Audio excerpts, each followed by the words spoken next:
Hi, welcome to the Talking Michigan Transportation Podcast. I'm your host, Jeff Cranston.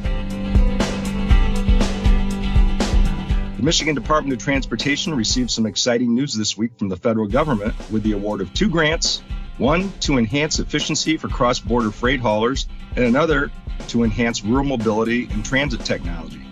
I'll be speaking first today with the project manager for the Freight Hauling Initiative, and later I'll speak with the MDOT staffer overseeing the Rural Mobility Project. So again, our first guest is Michele Mueller, who is Senior Project Manager at MDOT for Connected, Automated, and Electrification. That means that she's got a lot in her umbrella, and a lot of this is new stuff, and she's been kind of learning on the fly, but taking the lead on some of the most innovative things that MDOT and the state are doing when it comes to mobility. And as mentioned earlier, we're going to talk today about a grant that was awarded this week from the federal government under the Strengthening Mobility and Revolutionizing Transportation Program, SMART. Federal government loves these acronyms for grants. So, Michele, thank you for taking time to be here and explain this, and congratulations on winning the grant. Yeah, thank you very much. I'm super excited. We're happy. The team is ecstatic and really looking forward to getting started on the project. So, I think the key pieces, Jeff, to this project is, it really pairs well with another corridor cross-border project we have going in partnership with Canada. That project actually has provided a bunch of stakeholder input. We've had over 100 stakeholders. And walking through that, we've worked to identify with those stakeholders challenges that exist at our borders. One of the things that really stood out in the conversations in the stakeholder meetings is really looking at how we can move freight better across our borders. And one of the things we came up with when we had the opportunity for the SMART grant was to look at the Blue Water Bridge and to say, how can we provide predictable arrival and processing times for the users, for our infrastructure operators and our border agencies all together. So we decided it would be a great opportunity to take advantage of the SMART grant and put in an application to do that. So the project looks at improving the movement on our westbound goods across Blue Water Bridge. So it'll be those goods that are coming into the United States. And then, really focusing on sharing the information, setting up the digital platforms and data sharing with all the different agencies at the table to say, how can we share this information? How can we get it? And how can we provide that data we get from the trucks in the trucking companies to provide to the agencies and Customs, Border Patrol, and MDOT for processing those through the Trusted Partner Network?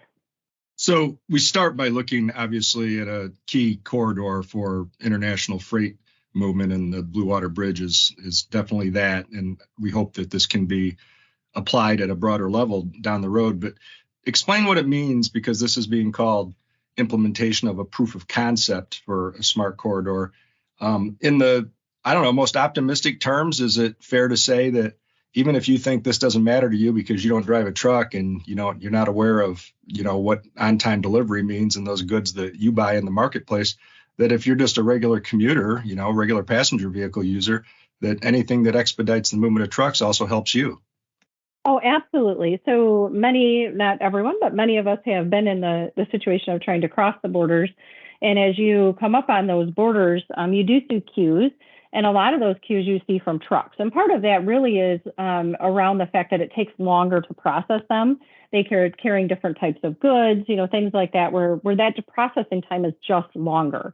So how is the opportunity to be able to move that quicker? You reduce those queues, which sometimes those queues actually lead and start backing up passenger traffic as well. So if we can keep the vehicles moving at the crossings, we can reduce the congestion. The other piece is, even if you're not speaking of sitting in the queues at the border, you're still on the receiving end as a consumer. So a lot of the trucks and that are carrying goods are goods that we consume. There are things, vehicle parts, different types of technologies, manufacturing hardware, those types of things that these trucks are carrying that are bringing services or parts to services or just to supplemental needs of lives to actually enable the benefit to us as a consumer. So it can just be something not even related to how much time you're sitting someplace or waiting at the border, but really movement of the goods, improving that flow, and just getting the goods to us faster as users on the end. So what does it mean to create efficiencies and rationalize resource allocation for Customs and Border Patrol as well as MDOT? Break that down for me. Yeah, so as we start to look through this project, is we want to be able to better understand how can we be more efficient in the processes that are happening. So there's certain things in plan today in place that process the vehicles. They go through a certain process. So really taking those as the stakeholder team, because there's lots of agencies involved, right? We have to make sure security stays in place, and all of those are key and at the forefront. So really taking the group to sit down and dissect what those are and say, how can we make these processes more efficient? What changes can we make? Are there things that can be happening prior to arrivals in addition to some of those that already happen today? But what else can we do to do that? And then also starting to look at, as we see reductions and challenges in the people filling jobs, it's existing at the borders too, right? They're all trying to find staff. So as we look to say, how can we look at the resources that we need and what can be done maybe in a different way where it doesn't draw so much on the resource? And then even to the point where you do have people who, may get sick, right? Or something happens and they can't come into work. How can we have processes in place that actually make that burden and impact a little less? So we can continue to maintain the level of service to our customers. And that goes to a broader economic dilemma of our times that would take a whole nother podcast with some economists to sort out. But it is interesting that at the same time, people are panicking over robotics and how technology is taking jobs. We can't find human beings to do the jobs that are open now. So Agreed. So this talks also about leveraging the existing information sources. So, could you kind of explain what technology is being brought to bear here?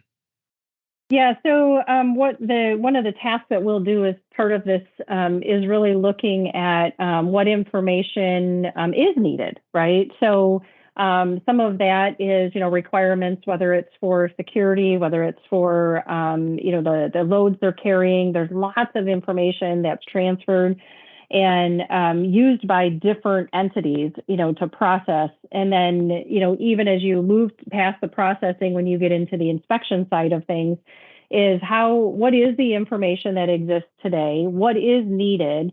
And how can we maybe even look to simplify that and leverage things that are out there today that maybe we're not using that could be an added benefit to reduction of these processing times and being able to move the goods quicker across the bridge. Sounds like this is a significant leap forward. I mean, ever since 9/11, September 11th, 2001, we've had to have increased security, increased inspections for freight going, anywhere in the world.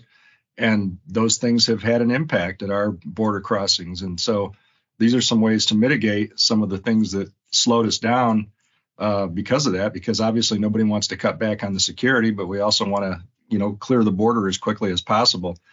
Do you see this? I guess what's your most optimistic hope for what we get coming out of this and a broader application? So my optimistic hope is we take the opportunity that we got through this grant for the westbound, traffic coming in. It's just at Blue Water Bridge.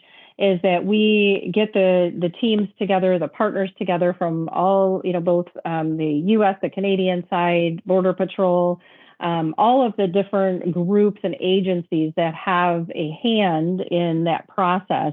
And we get those together and we come together as a team and we figure out how to continue to meet our requirements, right? Keep things secure. As I said, we don't want that to change, but we need those that group of people at the table. And then we all collectively talk and we go through the processes and we work collaboratively to figure out how can we do this better? What are ways and mechanisms to leverage things that maybe exist today, maybe things that don't exist today.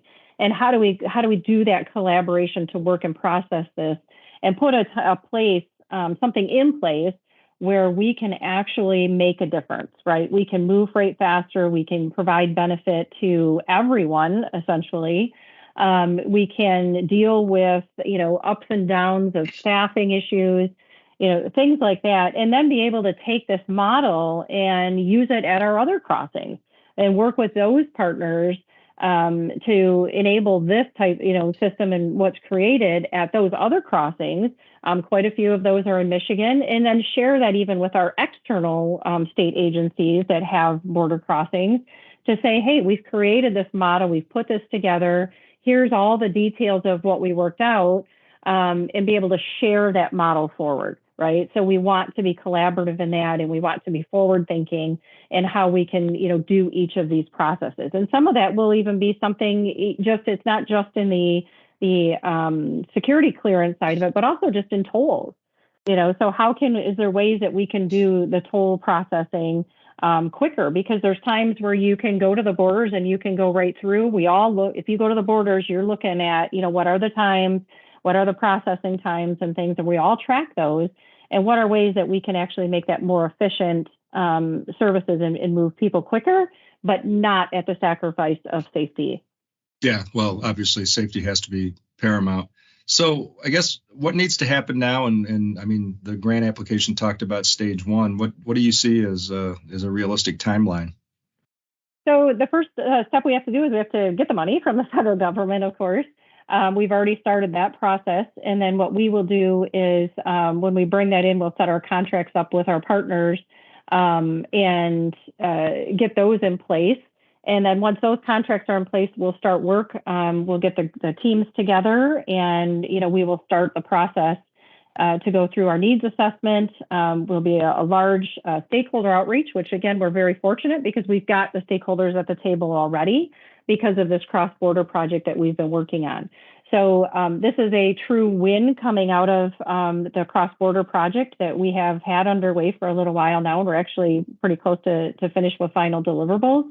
This is a win out of that. This is a group of people in two countries that have come together to identify and be realistic about what those challenges are and be at the table for discussion. And now we're moving to actual solutions to those challenges. So super exciting time. Oh, yeah. I mean, given the needs and, Canada's importance as a trading partner to Michigan and vice versa, the whole reason that we're building another crossing in Detroit, the Gordon National Bridge, and the whole reason that some years back we added a second span to the Blue Water Bridge is because of that. Not just passengers, but freight obviously is very important. So I don't know, what else would you want people to know about this? I really, at this point, not too much. We need to get, like I said, we need to get the contracts in place and we need to get kicked off. I would encourage folks to watch the progress.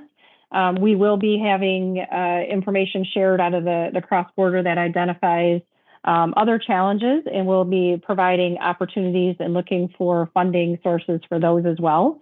I think it's a time, and we're in a place, our federal partners and our Canadian partners were super excited for us that we got the grant, which really shows that the relationships are there. We spend a lot of time, we collaborate well, and we, do very well at moving between countries, which not every state can say. So really proud of Michigan and the efforts that our border folks have put forward in this at our crossings. And now we have the opportunity to enable with some grant funding and technology to help them. So I guess this is a reality check. You're saying that when the federal government, USDOT, makes a grant announcement, they're not depositing the money in an account the same day? Doesn't work that Correct. way? Correct. It does not work that way. Unfortunately, it does not work that way. Yeah. Well, thank you, Michele. This is helpful, and good luck going forward. And again, congratulations on a successful grant application. All right. Thank you very much, Jeff. I appreciate it. Please stay tuned. We'll be back with more Talking Michigan Transportation right after this. Know before you go. Head on over to MyDrive to check out the latest on road construction and possible delays along your route. For a detailed map, head over to michigan.gov/drive. So we are back, and as promised, our second guest this week is Janet Geissler, who is a Mobility Innovation Specialist at the Michigan Department of Transportation. and was instrumental in writing the application for the other grant that MDOT won, this one for about $1.3 million for transit innovations. Janet, thanks for taking time to be here. And can you tell us what this grant will mean? Sure. This grant is called the Advancing Rural Mobility Michigan Public Transit Open Data Standards Program.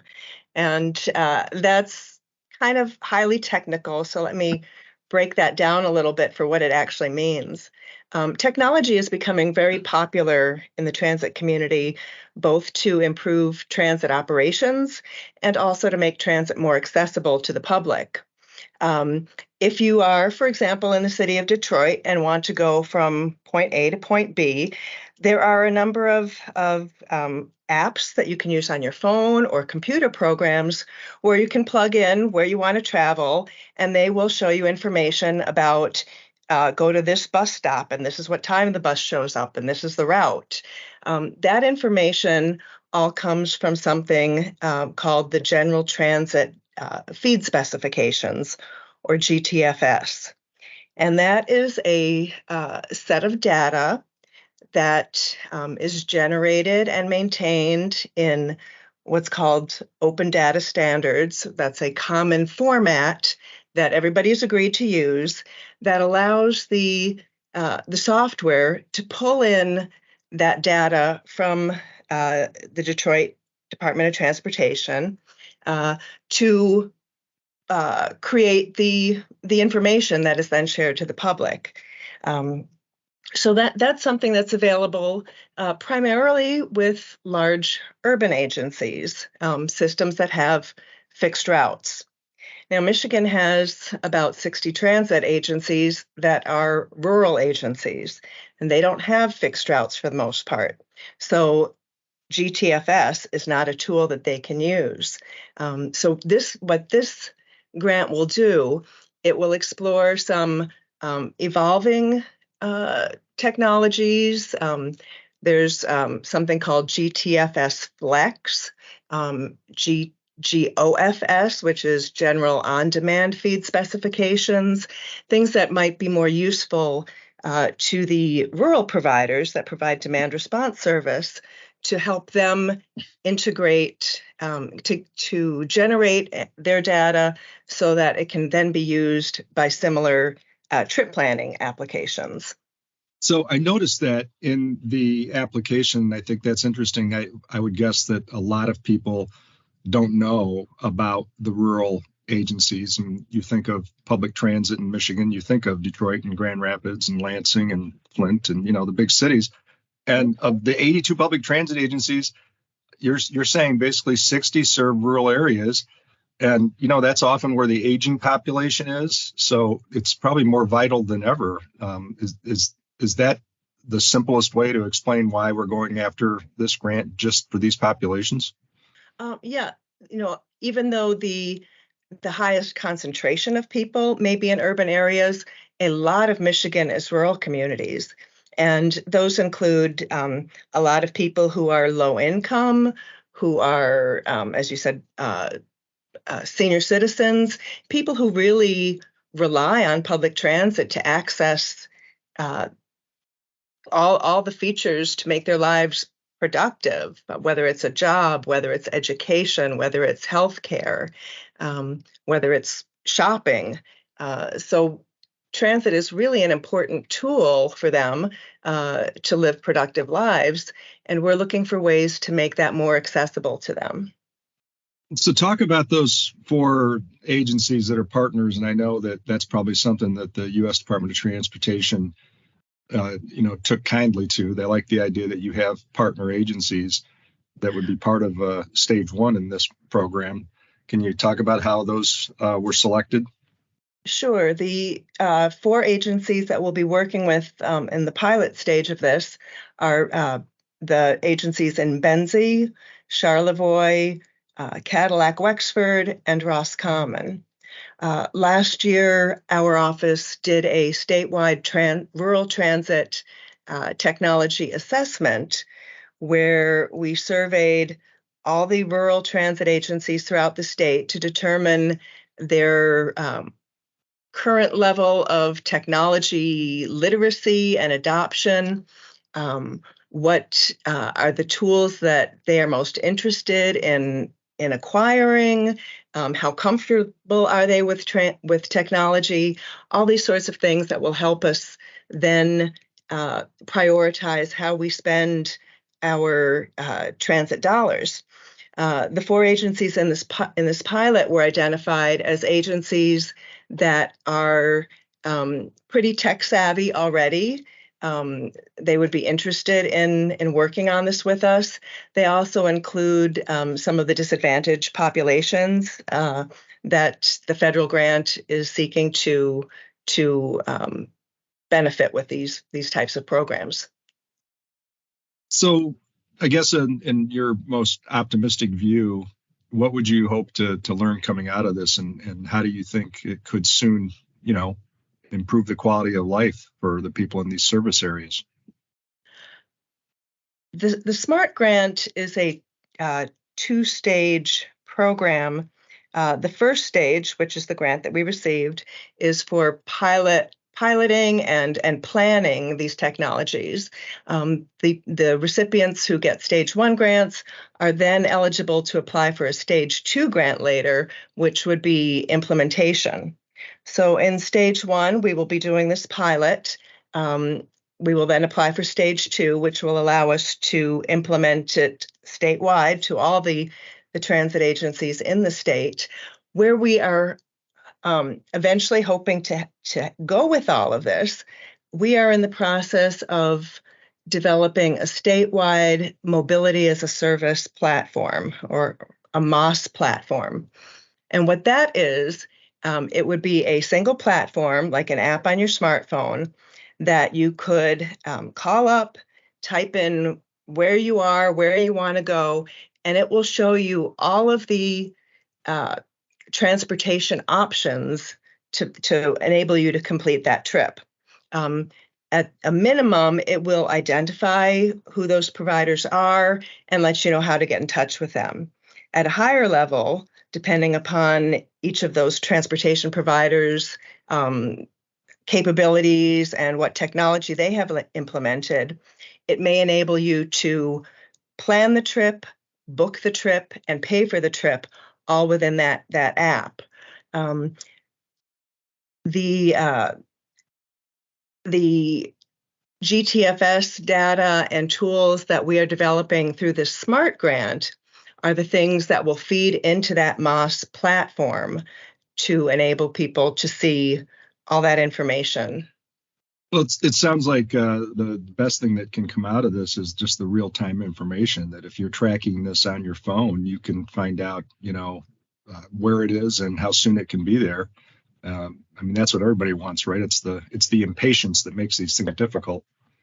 Right. Now, not every agency is going to have that kind of capacity available, but that is, for the ones that do have that would be part of the app. Where else do you see, as you say, the partners in this first round would be successful and then have the opportunity to apply in a second round, beyond the 4 transit agencies you mentioned?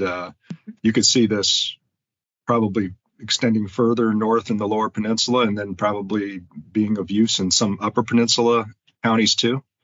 It would be statewide. It would be throughout the whole state. What else? Talk a little bit about your title. You've kind of evolved into this from doing other things in the passenger transportation area at MDOT. And I know you've said you're really excited about what you're doing right now, and kind of being, on the cutting edge of a lot of these new technologies and a lot of ways to help people with mobility. Can you talk about that a little bit?